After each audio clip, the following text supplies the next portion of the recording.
Poor executive functioning skills could have an impact on a child's success in their daily lives. Brianna Mittelsteadt is joining me this morning to continue the discussion that we started last week on Kids Connection about executive functioning. So good morning to you. Thanks for coming in. Good morning. We got a good start last week, but in case people weren't tuning in, could you do an overview of what executive functioning is? So this is the ability for our brain to think, act, and problem solve. We have to do that throughout our entire life to solve daily problems. So that's what our brain does. Exactly. Yes. Okay, so that's a really simple explanation of it. And then we talked about last time a couple of different areas where this applies. We can bring up that graphic and kind of give a quick little overview of what we touched on before. Yes. So there are several types of executive functioning. We went through last week quite a few.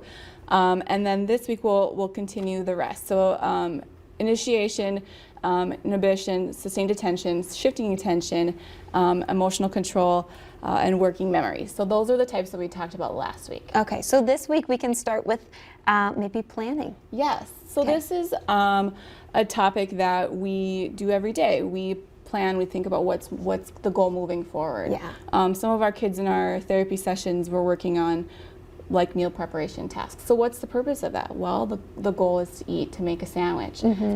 So they're thinking of that end goal and planning for that task. Okay, so what can we do to help support that?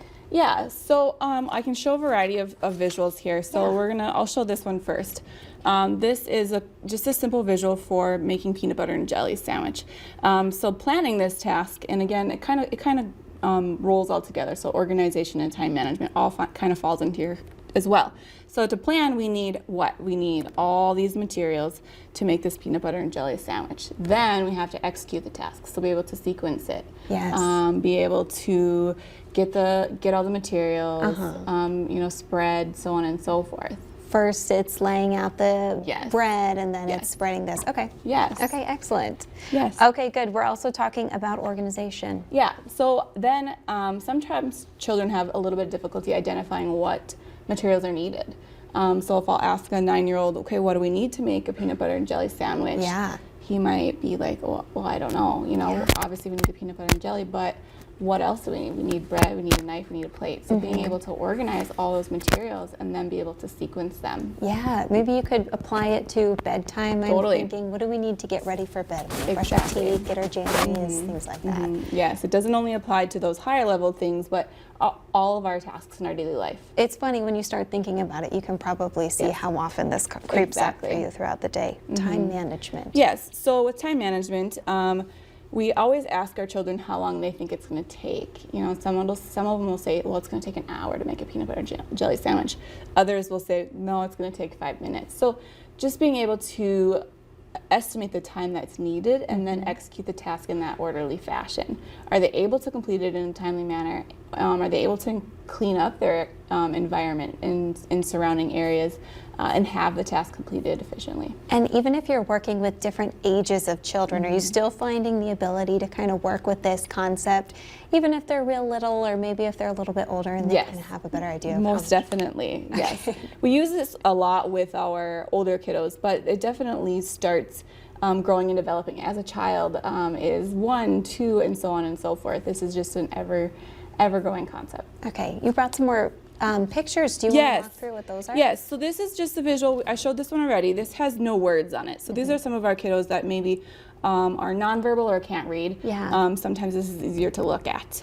So this is, again, just easy steps to the process, sequencing the task. The next visual is for kiddos maybe that are a little bit older.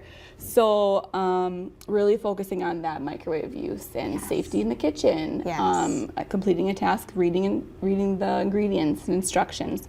So this has words, and then it also has pictures associated with it as well. Okay. So yeah, we use these quite frequently.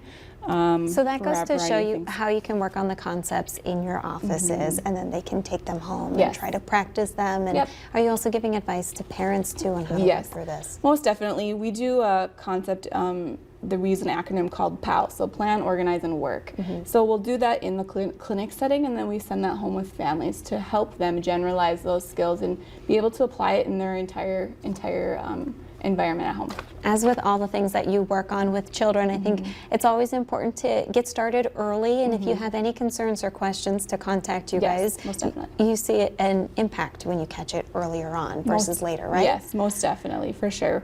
Of course, we do free screens if you have questions or concerns on any ages, birth to 21. Okay, well, thank you for coming in to talk to us about it. Let's get some information up on the screen so Yeah. people know if they do have those questions or concerns, how to contact you. Yes, you can contact us in both locations, Bismarck and Minot. We recently will be opening a Grand Forks clinic too. Great. You can find us at redbrickpediatric.com. Good. Okay, spreading out all that good information all over the state for all these families who need it. We're Okay. excited. Thank you, Brianna, for coming in to Thank talk you, to us guys. about it. Good information as always. We'll be back with more North Dakota Today after the break.